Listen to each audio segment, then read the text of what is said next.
Assalamualaikum warahmatullahi wabarakatuh.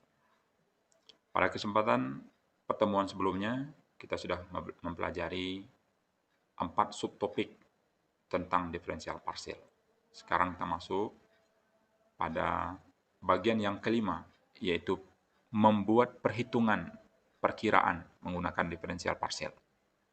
Ini hebatnya diferensial parsial ini dan aplikasinya di dalam kehidupan kita sehari-hari. Baik, saudara sekalian, kita perhatikan ini sebagai contoh. Di sini ada 1 per akar 0,25 dikurang 10 pangkat minus 20 dikurang 1 per akar 0,25. Ini mengingatkan kita kepada diferensial yang kita pelajari ketika matematika dahulu, seperti persamaan 17 ini, bahwa delta F itu sama dengan yang apa? Sama dengan F dikali X tambah delta X dikurang Fx. Seperti itu ya. Coba lihat di sini. Kalau ini kita anggap sebagai Fx, tentu di sini adalah Fx ditambah delta X.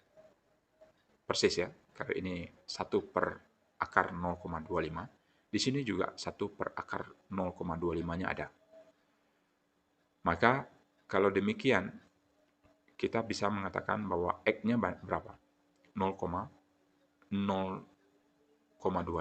ya. Lalu delta X-nya berapa? Ya, 10 pangkat minus 20.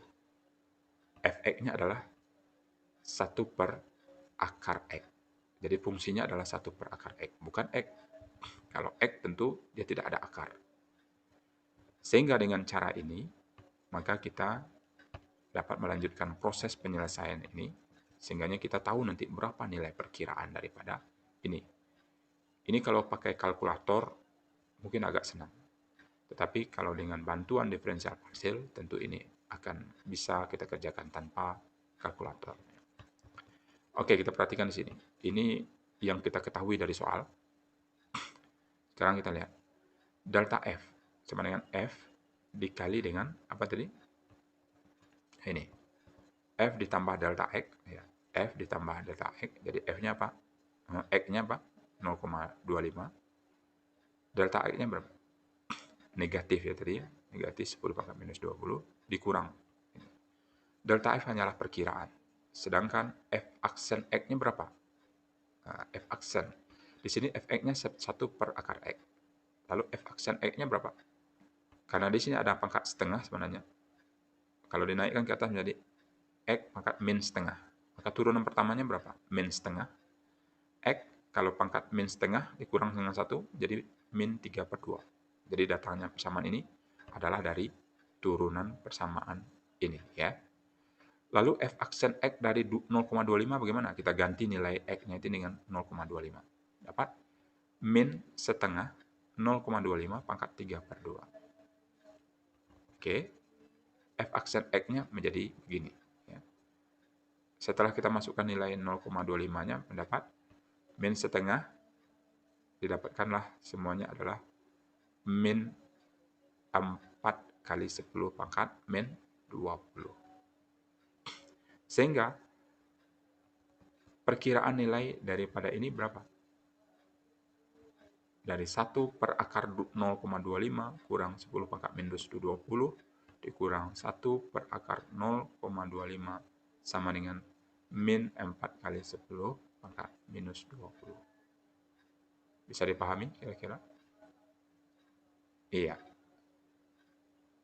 Selamat mencoba untuk nilai-nilai yang contoh-contoh soal yang lain.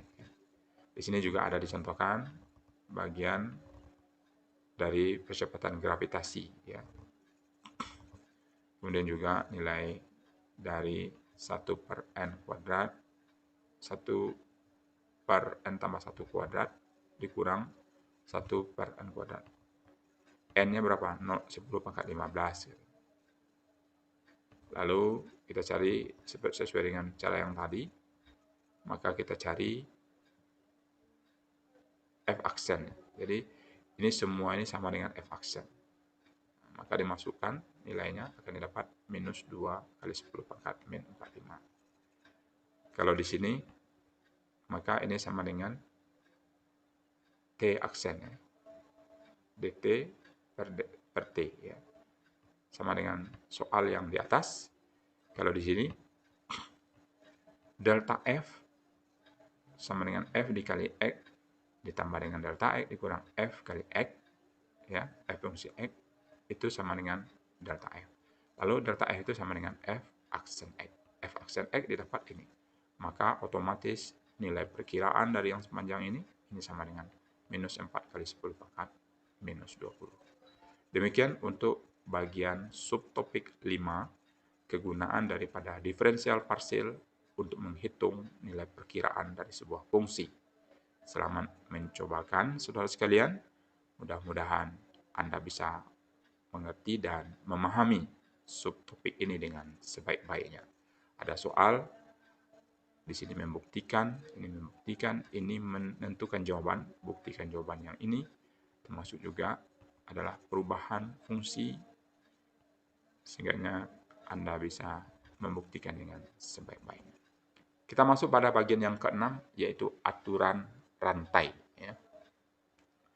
Jadi kalau aturan rantai ini tentu yang terbayang bagi kita, tentu aturannya ini atau teoremanya berantai. Memang benar ya. Kita perhatikan di sini. Untuk persamaan yang terdiri dari variabel tunggal, misalnya ada dx dy. Maka biasanya kalau ada sebuah fungsi itu atau persamaan, kita biasanya melakukan pemisalan. Nah, misalnya di sini dy du.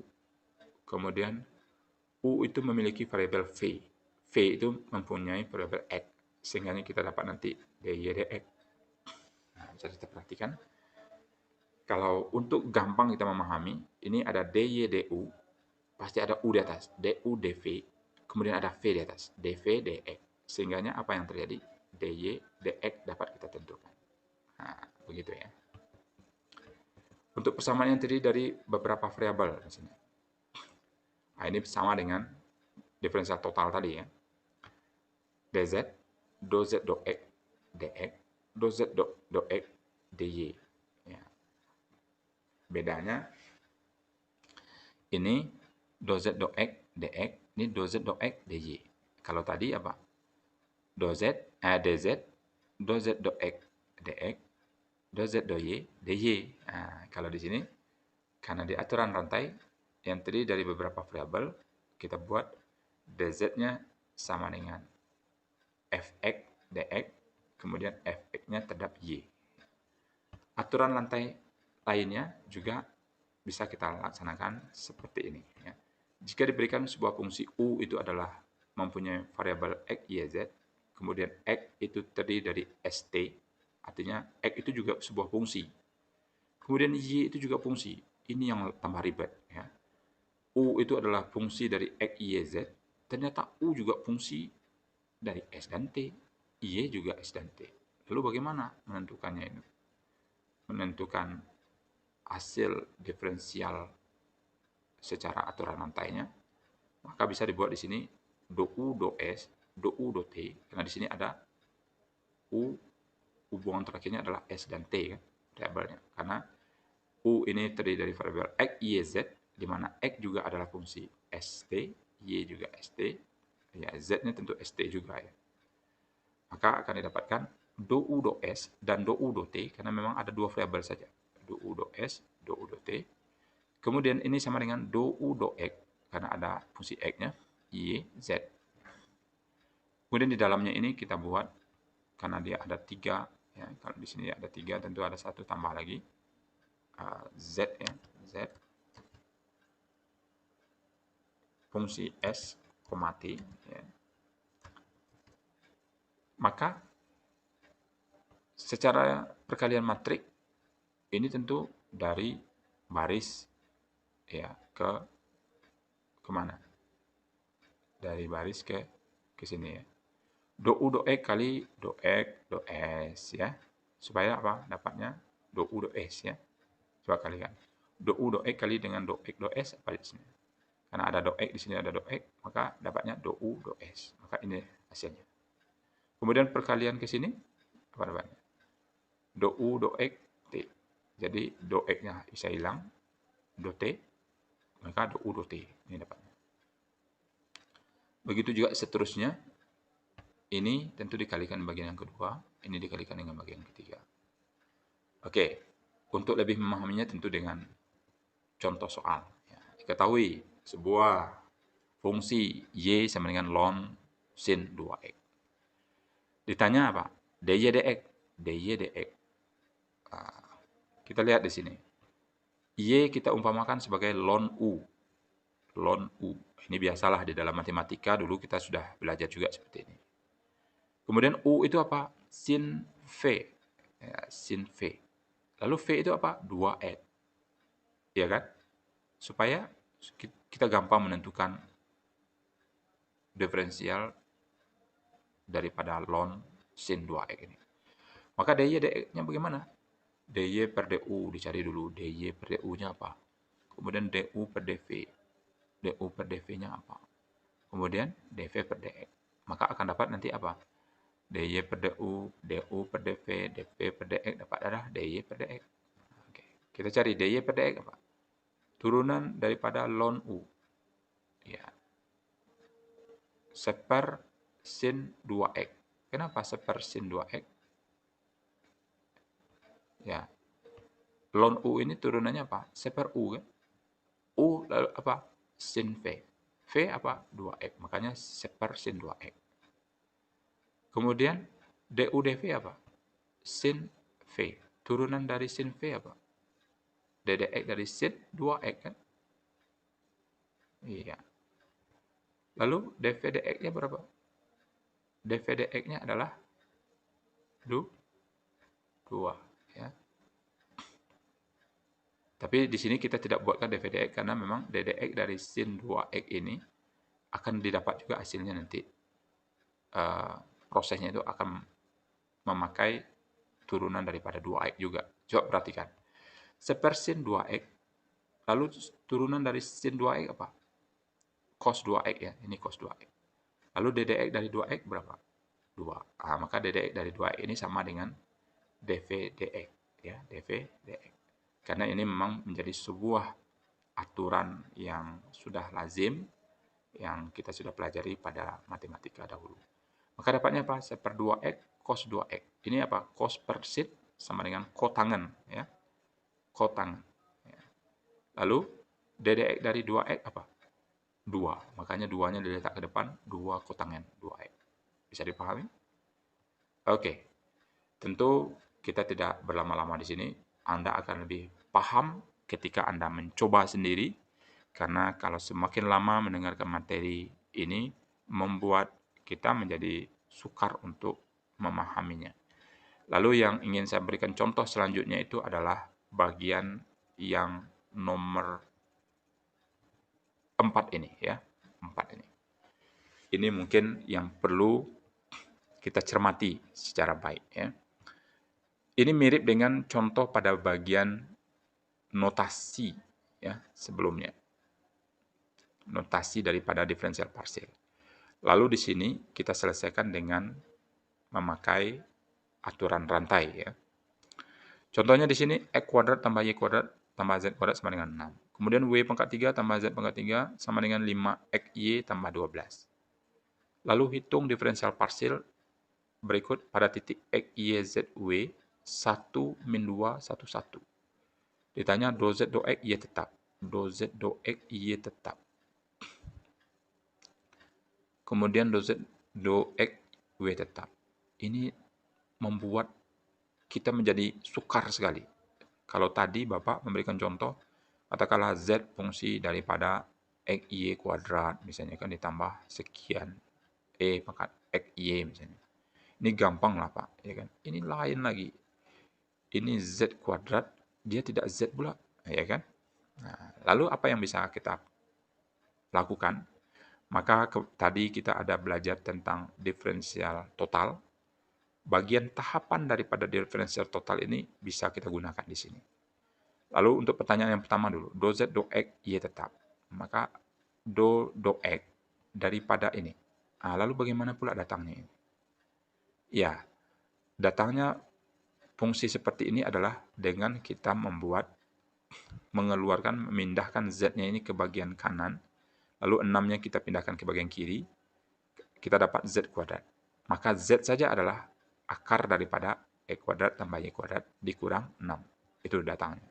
Ya. Itu datangnya nilai ini. Ya. Bisa dipahami saya. Lalu kenapa di sininya 6-nya positif? Sama saja. Kalau tadi dikurang 6, 6-nya yang negatif. Kalau sekarang ini kita kali dengan negatif, semuanya kita akan dapatkan seperti ini. Oke. Dodo X dari fungsi 6 dikurang X kuadrat dikurang Y kuadrat dapat setengah kali fungsi yang di dalam, pangkatnya menjadi min setengah. Maka dikali dengan min 2X. Kenapa min 2X? Karena di sini ada min X kuadrat. Turunannya terhadap X adalah min 2X. Maka didapatkan ini. Sehingga dengan memasukkan nilai di atas, didapatlah nilai ini maksudnya ya, 1 min 2, 1, 1, maka didapatkan nilainya min 1. Bisa dipahami? Selamat mengikuti ya. Kalau ini agak masih tidak begitu susah ya untuk dipahami. Tetapi perlu jelimet dan ketelitian Anda. Kalau seandainya ada koreksi, Anda silahkan sampaikan kepada Bapak untuk kita perbaiki di dalam buku Bapak nanti. Oke, yang kedua ini, do Z, do X, W tetap. Ini yang susah juga. Ini bagaimana? Kalau W-nya di sini, lalu di sini apa kaitannya dengan W? Kan begitu. Iya kan? Lalu kita pakai cara seperti diferensial total tadi. Yang pertama itu kita buat dulu turunan daripada semua fungsi ini terhadap X dan terhadap Y terhadap Z. Ya, terhadap dirinya sendirilah lebih senangnya untuk kita pahami. Contohnya 2X dx ya. Kenapa 2X dx? Karena 2 turunan terhadap X apa ini? 2X dx ya. Kemudian 2Y dy. Bisa dipahami? Ya. Jadi ini kita turunkan dia terhadap dirinya, kemudian dikalikan dengan perubahan yang terjadi terhadap variabel itu sendiri. Ya. Lalu di sini dipindahkan ke bagian kanan. Ya. Jadi min Z kuadrat, maka turunannya adalah min 2Z dz. Lalu yang fungsi ini kita turunkan juga dan kita setarakan letaknya dengan variabel yang sama. 5XY turunannya terhadap X apa? 5Y dx ya. Lalu kenapa ada lagi 5X dy? Karena ini turunannya terhadap Y. 5X dy. Bisa dipahami? Sama dengan 3Z kuadrat dz. Ya, ini biasalah ya. Turunan dirinya terhadap dirinya. Turunannya terhadap dirinya sendiri atau dz. Dan dikali dengan perubahannya. 3Z kuadrat dz ditambah 3W kuadrat dw. Oke, dibiarkan seperti ini. Ini sudah setara, ada X, ada Y, dia ada Z, W saja di sini tidak ada kawan. Biasalah ya. Dengan menganggap DW 0, ya karena W-nya itu tetap. Fungsinya tadi pertanyaannya adalah W tetap. Dapat dihitung atau dicari menggunakan aturan rantai. Jadi kalau W-nya 0 gampang, kita tinggal hapus saja ini. Nah, lalu yang tinggal apa? Ini saja lagi. Kita perhatikan. Kalau yang ditanya itu DX, karena do Z, do X ya.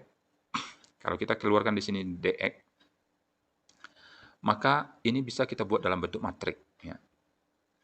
Coba perhatikan. Kalau X, berarti ini yang kita hilangkan. Kita anggap ini tidak ada dulu. Kita mencarinya DX ya. Maka min 2Z dz. Berarti semua yang ada di ruas kanan ini, kita letak di bagian paling pertama juga di kanan. Di kiri ini ya. Yang ini kita letak pada bagian awal.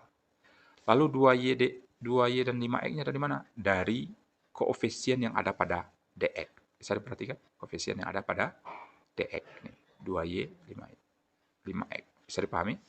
Lalu di bawahnya bagaimana? Ini adalah koefisien daripada dx. Kemudian ini adalah koefisien daripada DY.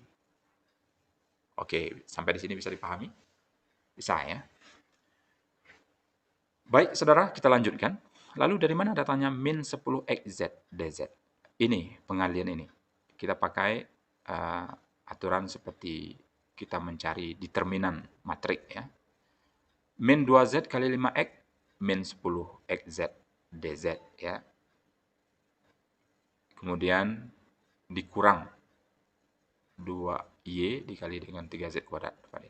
Kemudian ini juga di bawah 2x kali 5x 10x kuadrat dikurang 10y kuadrat. Setelah kita dapat angka yang demikian, kita tinggal memasukkan nilai ya. Do z do x w tetap. Di sini ada do z, dz ya. Dz kita tinggal pindahkan. Ya, kita tinggal pindahkan.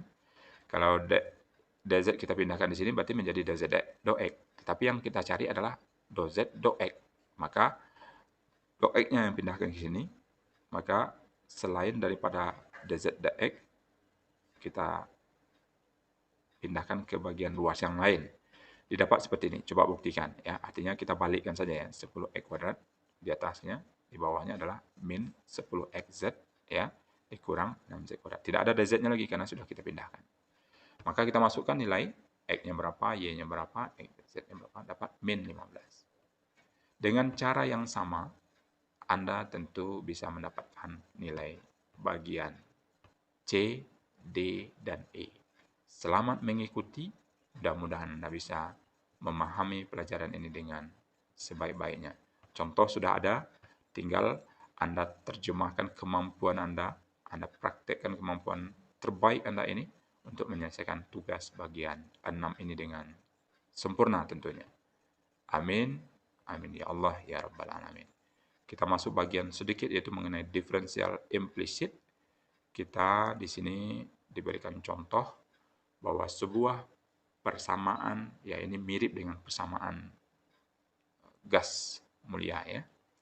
PV biasanya PV nRT ya. Kalau di sini dibuat PV pangkat A sama dengan C.